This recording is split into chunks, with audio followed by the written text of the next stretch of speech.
mediastino.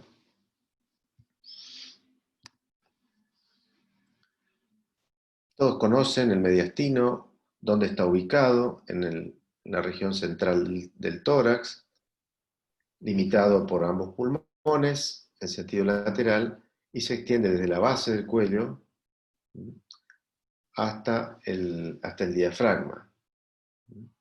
Por delante el peto esternocostal y por detrás la columna vertebral. Es un lugar donde hay estructuras que pasan y otras que forman parte, como las estructuras, por ejemplo, cardiovasculares. Respecto de la clasificación del mediastino, vamos a adoptar esta que es una bastante reciente que se está utilizando y en la cual tenemos tres sectores: un espacio prevascular anterior, un espacio visceral y un espacio, podríamos decir, paravertebral. El límite entre el sector medio y el posterior es una línea arbitraria que pasa 1 centímetro, aproximadamente 1,5 centímetros, por detrás del borde anterior de la columna. Entonces, esto tiene una practicidad. Tenemos todo lo que está por delante de la parte de las estructuras vasculares, sombreado en rojo, es el espacio prevascular o anterior. Todo lo que es visceral, estructuras cardiovasculares, vísceras, como el esófago, ganglios linfáticos, etc., están ubicados en el mediastino medio. Y en el posterior tenemos estructuras prácticamente neurológicas y óseas, ¿no? O sea, en la costilla y las regiones paravertebrales.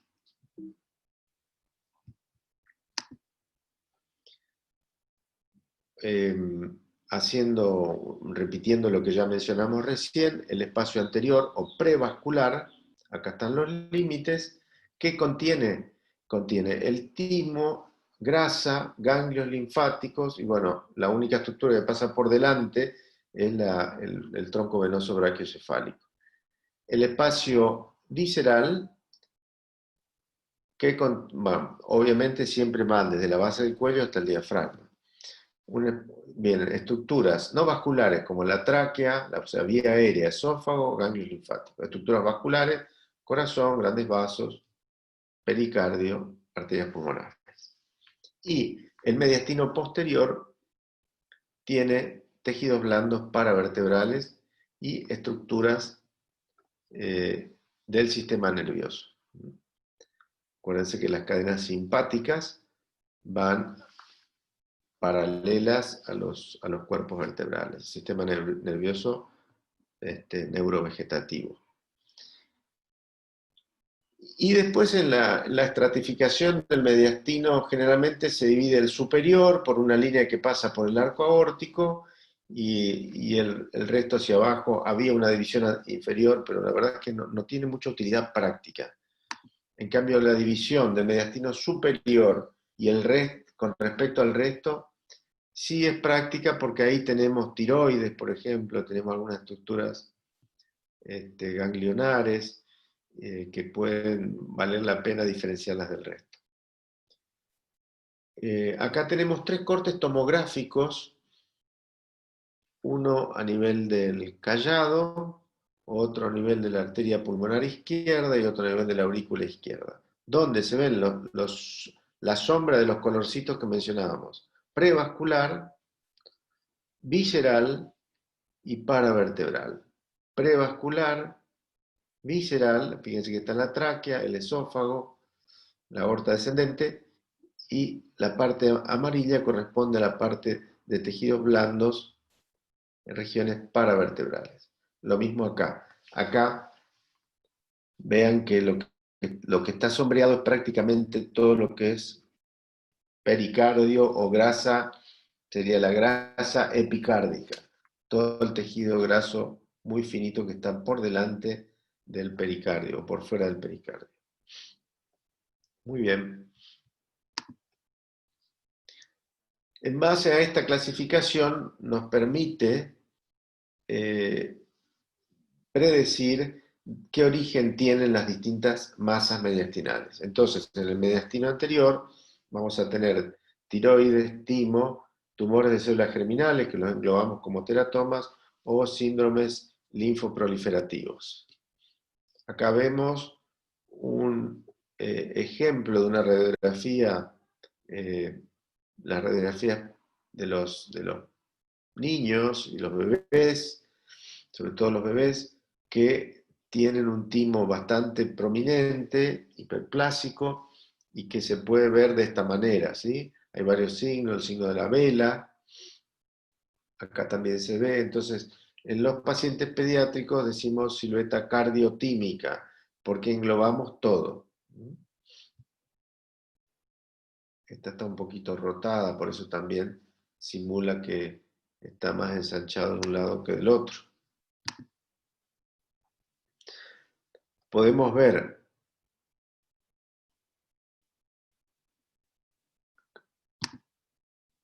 una masa sólida de límites netos por delante en el espacio prevascular.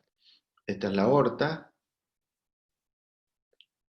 paciente de más de 50 años. Otra masa con un área hipodensa de aspecto quístico, contornos lobulados. Podemos ver áreas calcificadas como bien toscas y periféricas en cáscara de huevo, o tumores más grandes y de aspecto más agresivo, con áreas necróticas, con una mala delimitación respecto de la pared, y en este caso asociado a miastenia gravis. O sea, son todas formas de presentación de los tumores del timo. Ustedes saben que el timoma puede asociarse en un gran porcentaje de casos a miastenia gravis, y los pacientes con miastenia gravis en un porcentaje importante de casos pueden estar asociados a timoma. Entonces, la relación de ambos siempre les tiene que hacer pensar una cosa va de la mano de la otra. Esta placa es muy mala, está sacada del libro, pero para que ustedes vean cómo llama la atención el ensanchamiento del mediastino del lado derecho, y que se puede ver representado en el perfil en el sector anterior. Esto nos tiene que hacer pensar en estas estructuras. Acá tenemos otro tumor, que es el mismo paciente, pero en tomografía, donde se ve un área hipodensa. Los timomas pueden ser benignos o malignos, y en general el diagnóstico se hace con la pieza anatómica, porque hay tumores como este que a lo mejor pueden ser benignos y tener un sector, un islote de células malignas. Este tumor tiene un aspecto más agresivo, ven que acá los límites no son tan netos, tiene mucha necrosis, un contorno bastante irregular, se asocia a derrame pleural en este caso.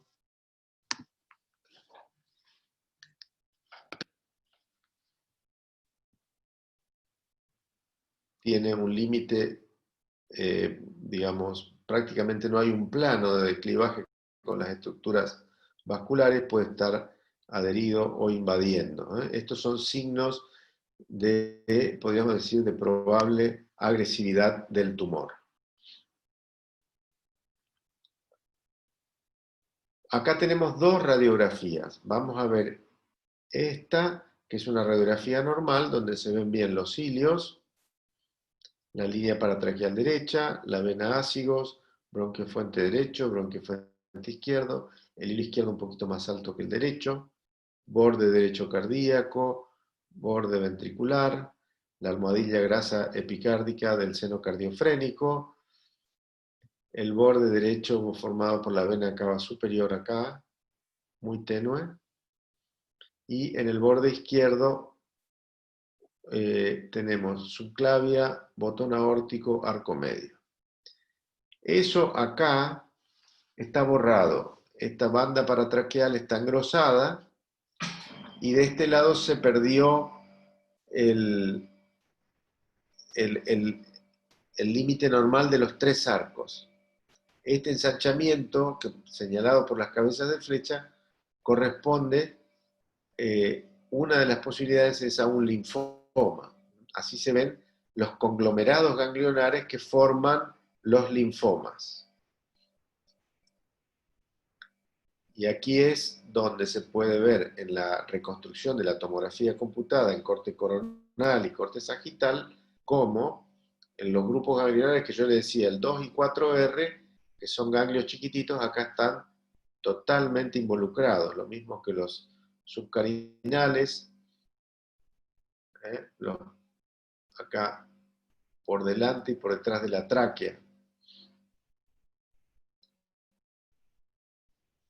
Los ganglios, los linfomas, forman grandes conglomerados, entonces se ve una sola masa, cuesta mucho identificar en forma separada los distintos ganglios. Acá tienen otro ejemplo, cómo se puede ver el ensanchamiento mediastinal.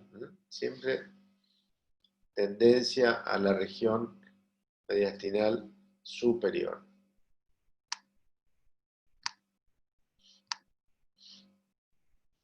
Acá tenemos otro ensanchamiento mediastinal con un borde derecho del mediastino bien ensanchado. Este lado parece normal, acá está comprimiendo la tráquea. Si comparan con la imagen anterior, tiene un cierto parecido, pero es de un solo lado. Eso podría ser una diferencia. Disculpe, Doc, Y ¿cómo usted ahí diferenciaría que es mediastinal y no es una masa pulmonar, por ejemplo?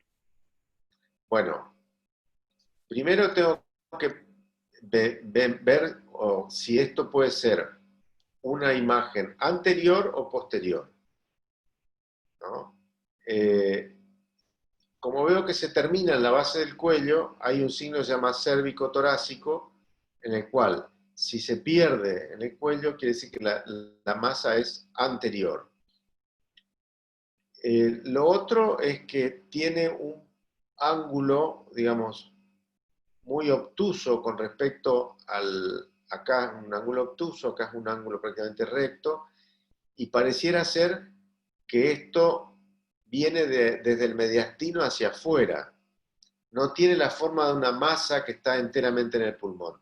De todas maneras, yo no estoy totalmente seguro. A veces no es tan fácil. Acá me animaría a decir que es más mediastinal que pulmonar, por lo que te acabo de decir. Tiene bordes muy suaves, empuja el pulmón, y yo no veo que esto se cierre acá, sino que directamente es como que está entrando al mediastino.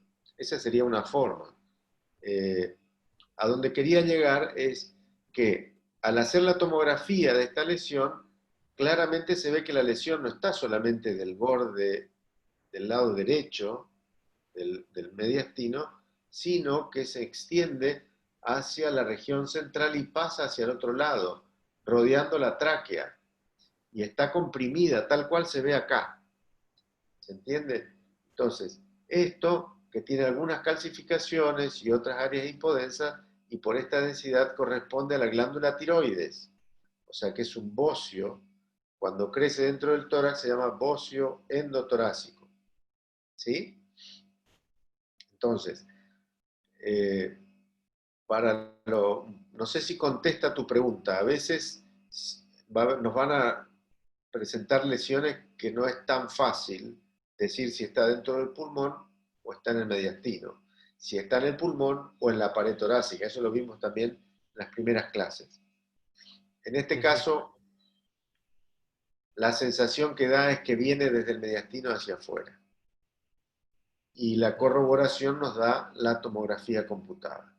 Esto que se ve acá probablemente sea contraste endovenoso que está pasando por las venas, confluente yugulovenoso del lado derecho. Entonces esto es un eh, bocio endotorácico. Dentro de los tumores de células germinales, que normalmente, vulgarmente decimos teratomas, que en realidad es para hacer lo de las 4T del mediastino anterior, ¿no? Decimos teratoma, pero en realidad lo que queremos decir es tumor de células germinales. Tenemos de toda la gama según las características embrionarias.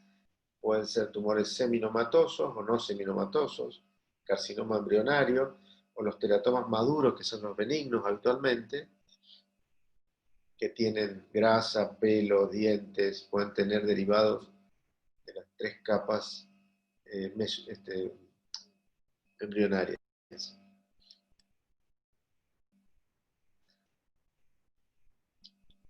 Acá vemos que, a diferencia del anterior, donde se ve un tumor de bordes regulares, tenemos una masa de contorno bastante irregular, densidad muy heterogénea, prácticamente está envolviendo las estructuras vasculares, esto es, está infiltrando las estructuras vasculares, es un tumor muy agresivo, ¿no? Entonces tenemos crecimiento rápido, estos dan síndrome mediastinal, carácter infiltrativo. Los tumores germinales se suelen ver en personas jóvenes y a veces pueden calcificar. Acá tenemos otro, también de características agresivas.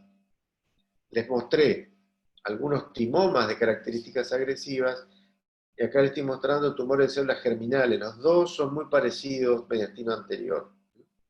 Tumores de células germinales. Cuando en una secuencia como el T1 de supresión grasa, que ustedes no han visto prácticamente, pero hay una secuencia que es T1, que se suprime toda la grasa cuando la lesión es hiperintensa porque brilla, significa que es sangre. Entonces estos tumores a veces pueden sangrar. Mediastino medio, entonces, todo lo que es vascular, quistes, ya sea de origen pericárdico o bronquial, adenopatías y algunas cosas digestivas, como tumores de esófago o hernias. En este caso, un tumor de esófago, enorme. Acá se daría lo mismo que me preguntabas hace un ratito. Seguramente en la placa de tórax se ve el borde ensanchado y uno podría plantearse si es un tumor de pulmón o un tumor mediastinal. Todo depende de cuánto de circunferencia tengo del lado de dentro del pulmón y cuánto afuera. Seguimos. Acá se ven adenomegalia, bueno, se ven metástasis pulmonares también, pero así es como se ve una adenomegalia, ¿no? Pretraqueal o paratraqueal derecha. Normalmente se ve una estructura pequeñita de 5 milímetros, cuando está aumentada de tamaño se ve de esta manera. Acá se ve una masa ganglionar infracarinal y en ambos cilios pulmonares. Generalmente esto podría ser un linfoma, por ejemplo, o podría ser también una sarcoidosis. Y los bronquios, los quistes broncogénicos, generalmente están pegados a la estructura que le da origen. Acá en este caso suelen estar pegados a la tráquea, una densidad bien baja, homogénea, tiene una pared fina que no realza y no se modifica con el tiempo. Se suelen ver. Profe, Esta es una ¿dijo imagen. que están adheridos a qué? Están pegados a las estructuras que le da origen. El quiste pericárdico generalmente está cerca del pericardio. El quiste de duplicación o quiste broncogénico está cerca de la vía aérea. A eso me refería. Ah, gracias. Hay quistes que se llaman quistes de duplicación, generalmente en el tubo digestivo. En cualquier parte del tubo digestivo, de la boca hasta el ano, puede haber un quiste de duplicación. Son resabios que quedan desconectados, pero suelen estar pegados a la estructura que les dio origen. O sea, es muy raro ver un quiste broncogénico lejos de un bronquio, ¿se entiende? Lo mismo pasa, bueno, la hernia hiatal, por deslizamiento, el estómago, porque hay un hiato muy complaciente en el diafragma, asciende la estructura digestiva y da estas imágenes que son así bastante monstruosas, meten miedo, pero no es más que tubo digestivo introducido dentro del tórax. Hay dos tipos de hernia, una por deslizamiento y una paraesofágica, tienen implicancias clínicas y terapéuticas distintas, no vamos a entrar ahora en ese detalle. Pero esta imagen, sobre todo lo que me da tranquilidad, es, primero tengo que pedir un perfil, y segundo, si veo a nivel hidroaéreo, me quedo relativamente más tranquilo, porque habitualmente son pacientes que tienen pocos síntomas, suelen tener reflujo, acidez, algún síntoma digestivo, pirosis, pero no tienen nada pulmonar. Acá también se ve líquido en el pericardio. Bueno, ya estamos llegando al final. Tengo una parte de lo que sería cardiovascular, pero lo vamos a dejar para una clase suplementaria en algún momento. Masa mediastinal y el mediastino posterior, tumores neurogénicos, de las raíces nerviosas, schwannoma, neurofibroma o paraganglioma del sistema nervioso neurovegetativo, tumores no neurogénicos, metástasis, linfomas, cordomas o de las estructuras óseas costovertebrales. También puede haber algunas adenopatías y patología de la columna vertebral como abscesos, hematomas, etc. Acá tenemos una placa focalizada de perfil donde se puede observar un neuroforamen, otro neuroforamen que está limitado por los pedículos de uno y los pedículos del que le sigue. Ese es el neuroforamen. Acá vemos un neuroforamen aumentado de tamaño, de bordes bien definidos, contorno esclerótico.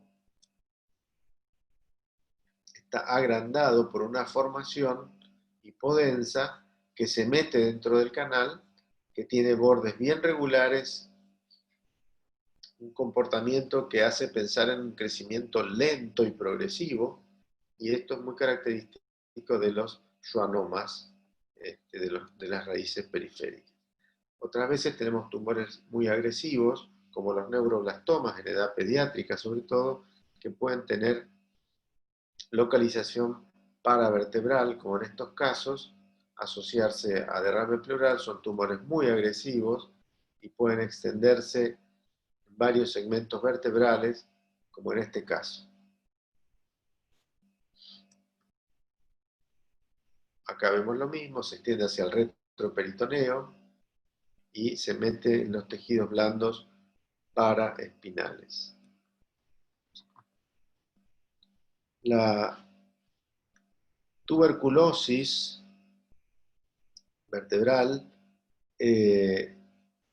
o la espondilodicitis tuberculosa puede producir abscesos fríos que producen engrosamiento de los tejidos blandos perivertebrales, destrucción de los discos y de los platillos vertebrales, con una visión así, una imagen tan grande en forma de huso, un engrosamiento fusiforme. Acá se ve la traducción en la resonancia magnética, o también denominada enfermedad de Pott. Bueno, me parece que hasta aquí llegamos. Nos queda una parte que sería el repaso de la parte cardiovascular, que lo vamos a dejar para después. Entonces voy a poner una pausa